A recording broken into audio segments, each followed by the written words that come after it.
This is the 5th part of a tutorial series, in which I show you how to create mixed reality experiences for the Meta Quest 3. In this series, we use the Unity game engine, specifically utilizing Unity's native XR Interaction Toolkit. In the previous tutorials, we set up a Unity project for Meta Quest 3 development. We activated mixed reality features in our project, such as pass-through. We then explored how to integrate real-world surfaces into our app by using the Quest's room mapping and plane detection capabilities. This video assumes that you have completed these previous tutorials. If you have not, then I highly recommend doing so before continuing. You can find a link to the tutorial series playlist in the description. In this tutorial, we are going to look at Raycasting and Spatial Anchors. Essentially, I am going to show you how to emit a ray out of one of your touch controllers. We will then create an object at the point at which the ray intersects with some element of your scene's geometry. This element could be one of the planes that constitute the room model, a wall or a table, for example. Alright, so let's get to it. We will pick up from where we left off in the last video. The first thing we should do is set up a ray to emit from the touch controller. If you remember, we still have a Ray Interactor component attached to our left-hand controller. This Ray Interactor can certainly be used for what we have in mind. It is, however, currently disabled, so we will have to re-enable it. In the hierarchy view, make sure your XR origin is fully expanded. Find the left controller game object and select it. In the inspector, scroll down and find the XR Ray Interactor component.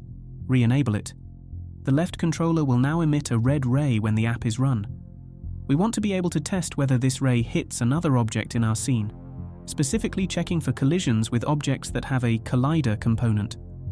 This hit test will be performed whenever the user presses the left-hand trigger button. Upon detecting a collision, we will spawn a 3D object at the point where the ray intersects with the collider.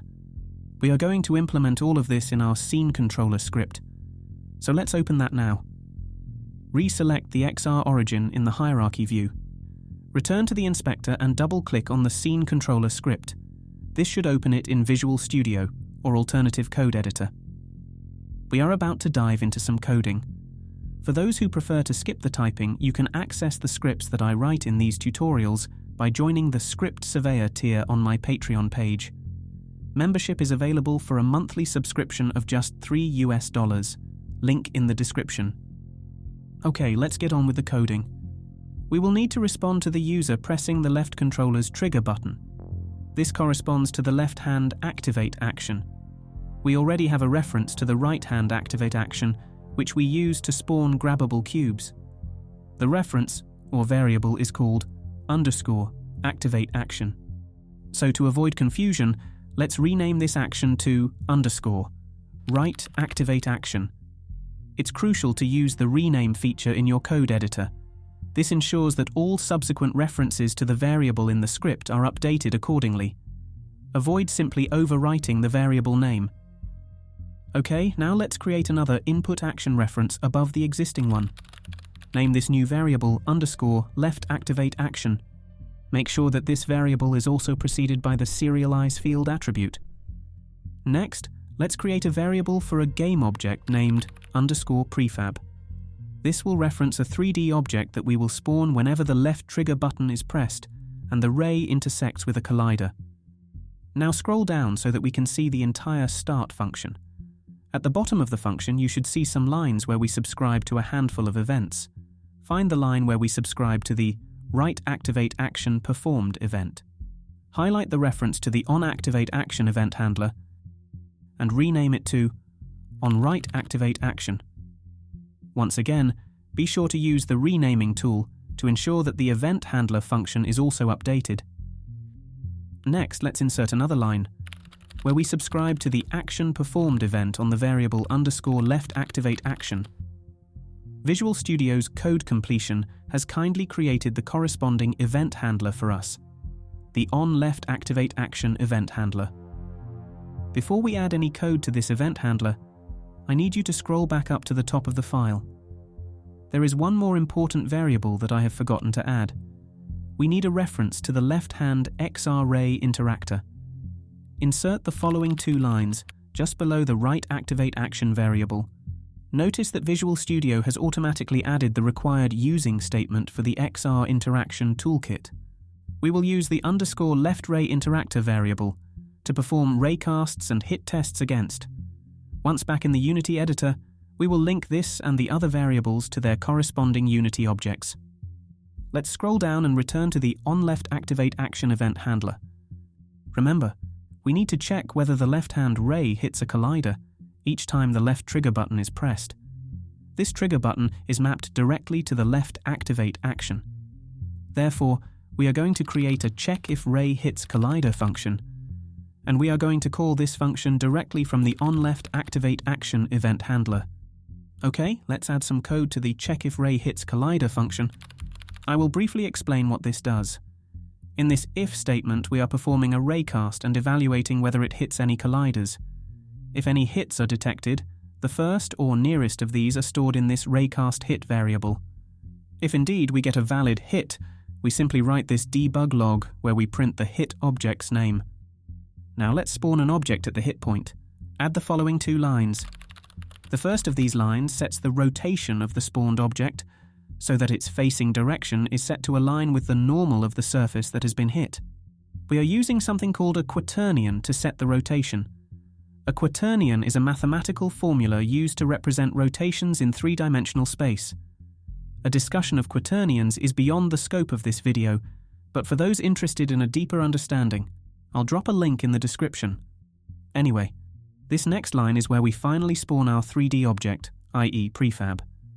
The prefab is instantiated at the Raycast's hit point and has its orientation set to the rotation quaternion that we have just defined. Before we return to the Unity editor, there are a couple of things we should add. Firstly, if try_get_current_3D raycast hit returns false, then we should print a debug message stating that no hits were detected. Now scroll down to the bottom of the file and find the onDestroy function. It's here that we are unsubscribing from a number of events.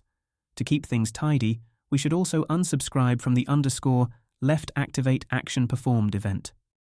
Okay, that's enough coding for now. Save the SceneController script and return to the Unity editor.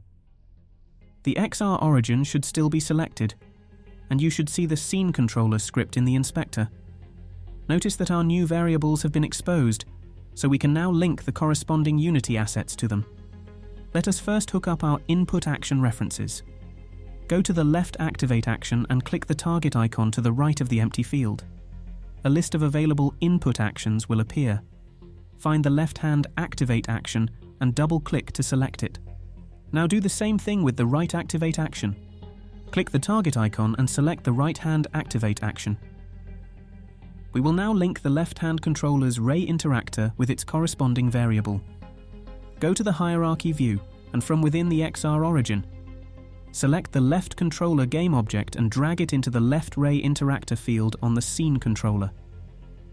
Lastly, we need to link a 3D model to the prefab variable of the SceneController. This 3D model will then be spawned each time the left controller's trigger is pressed and the controller's ray is pointing at a collider object. I can show you a suitable 3D model to use for this purpose.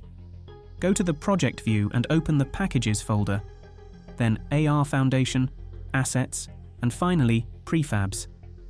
In the Prefabs folder, you will find a prefab called Anchor Transform.